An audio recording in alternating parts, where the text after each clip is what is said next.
Allahu Akbar. Tatajafa junubuhum 'anil madaji'. Sampai habis.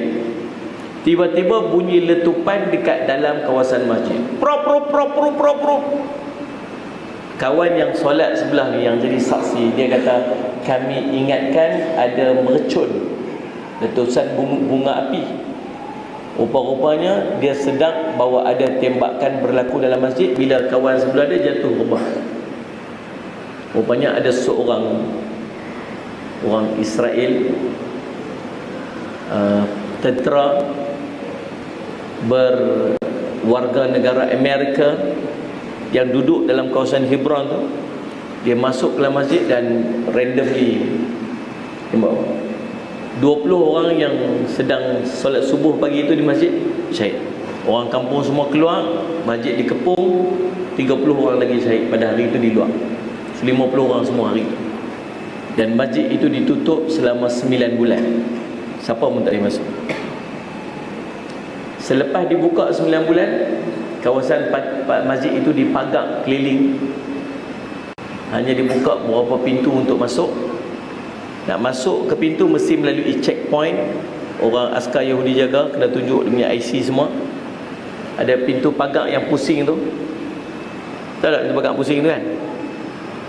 Kemudian baru boleh masuk sembahyang.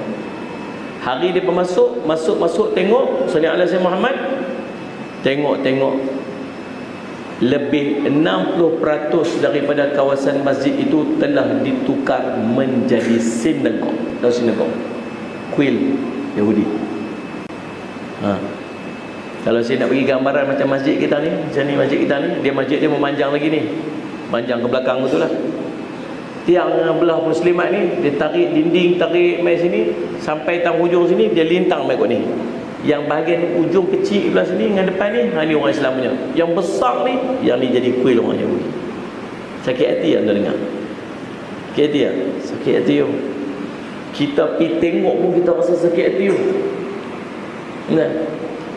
Makam Nabi Ibrahim tengah-tengah, separuh milik depa, separuh milik orang Islam. Makam Nabi Yaqub terus duduk dalam kuil depa. Tak boleh pergi. Kena pergi dekat kawasan. Ini kawasan yang duduk di bawah pemerintahan orang Arab ni. Pun macam tu keadaan. Bukan semua orang boleh pergi sembahyang. Ada hari tentu dia tutup, dia tak bagi. Nak azan pun tak boleh, nak pergi sembahyang pun tak boleh. Sembahyanglah kat luar. Allahumma salli ala sayyidina Muhammad. Nak tengok full video ada di sini.